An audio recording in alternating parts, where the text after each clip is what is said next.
was told to let it go, and they did, and that DERM officials were on site the entire 9 months watching the trucks come in. I was actually told by a DERM official that I couldn't mound it up. I had to bulldoze it flat. Now, real quickly, '89, a congressman got a congressional act passed here for a levee around us. For 4 years it lay fallow, nobody did anything.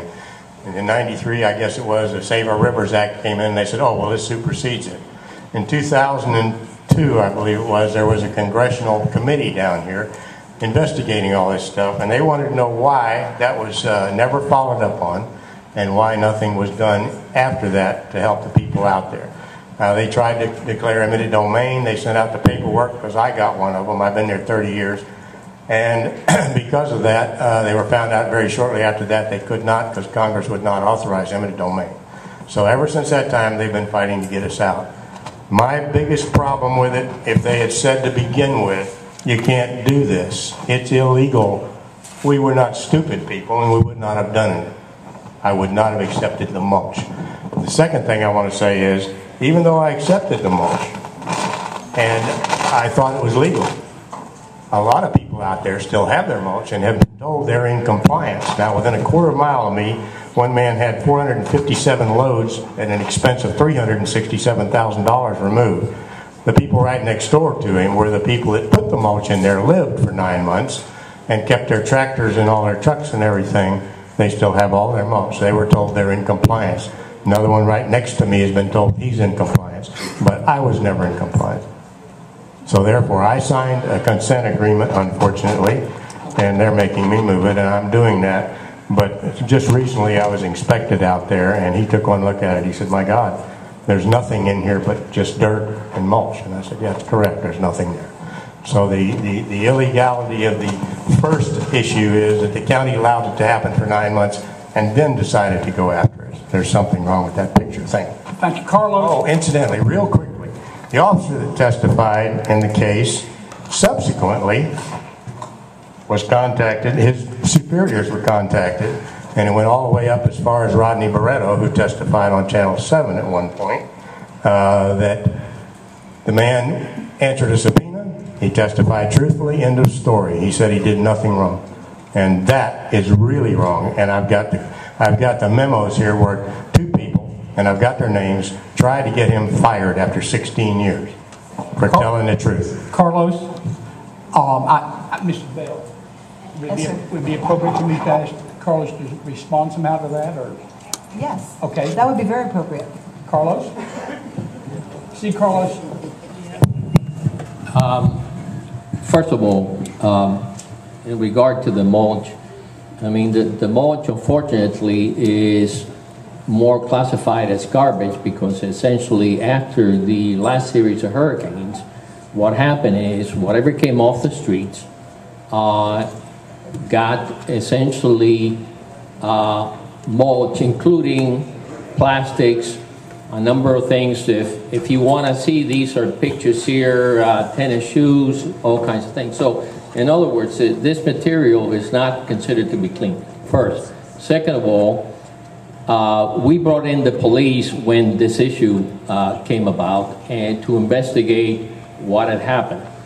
Every single load from the county system, in other words, the Miami-Dade County Department of Solid Waste, went to the landfill. This material was supposed to go to the landfill, not to be placed in this area. We, with the help of the police, if 12 property owners were able to identify who brought the material in, what companies, we, with the help of the police, got the 12 companies to take the material out and no cost to the property owners. So if the property owners could document to us who brought it in, we got it out because essentially it was garbage. So, you know, there is no factual information about the fact that we let it in or factual information about that it was the county who brought it in.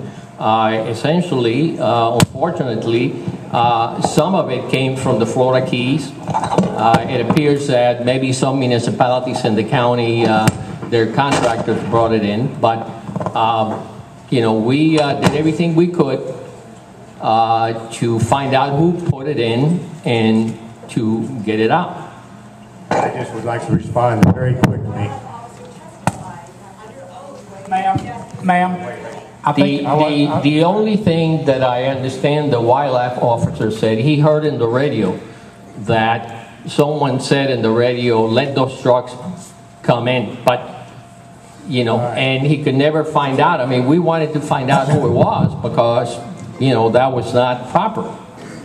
I mean, this material, you need to understand that we're not talking about putting a couple of inches on the ground. We're talking about feet and feet. I mean, it may be 10 feet of material on top of the property. I mean, and you need to realize that a lot of the properties in this area here are on wells.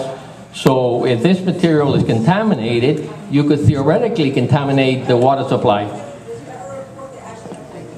Let me please. Okay, Let me say something here. And Jim, I think the other thing I want to clarify, I've been here, Jim, and you can verify this. I've been here at least 5 to 6 times to your committee to discuss the same issue over the years, and you know, unfortunately, those are the facts, and we've been and have tried to explain those issues many times, and you know that. So, Carlos, the one thing we don't want to do tonight, and certainly I can see I'm getting ready to have to flee out the back door in a minute, it looks like, but I think we have to respect each person's time, each person there. I think Carlos, and let's be factual, Carlos has been to the Ag Practices Committee on several occasions. The concept of mulch and how it got there, a lot of mulch was taken out the keys, people went out there, sold it or dumped it, and the landowner becomes responsible. I personally think a lot of that mulch is defined under the law. But again, let's get down the process.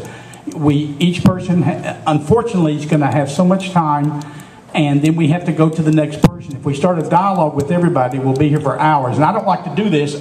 And now I'm under. Eddie, I can see why you called me, but you know, here I am. We'll be glad to discuss it with Mr. Chapman in detail. I'm not going to drag it on, but that picture. This office is going to follow up. Is what's going to happen. Her office. That picture is a lie, and I can show you that. I visited the area with this problem. I visited at least 100 properties, and not one had anything that looked like that. I don't know where that picture came from, but farmers put mulch on the soil. They do not put garbage on their soil. Thanks, Alice. Wait. I would like to make one, Mr. Humble, I'd like to make one more quick introduction, and if any other representatives come in, please let us know. We have Ariel Fernandez with us on behalf of Congressman David Rivera. Ariel, thank you for coming tonight. Thank you. Just for 1 minute, Commissioner.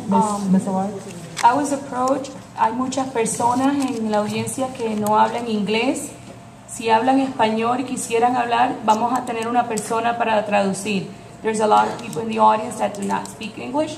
If they would like to speak, they can come up and we'll have someone translate. Thank you. Thank you. Next person. You're hearing very specific, Mike. You're hearing very specific case histories of people who are directly impacted by what is going on.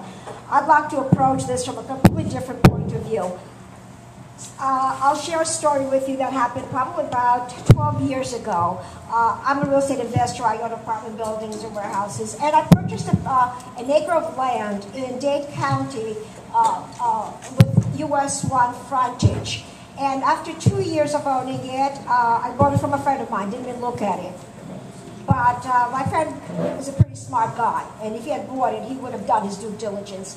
And after 2 years of owning it, I get a letter from the Nature Conservancy organization informing me that the land was a wetland, that it was unbuildable, and they offered me $1,800 for what I paid $10,000. And since I was a member of the organization, being a staunch environmentalist that I was, I figured, oh, you know, that's a good cause. Let them do the, you know,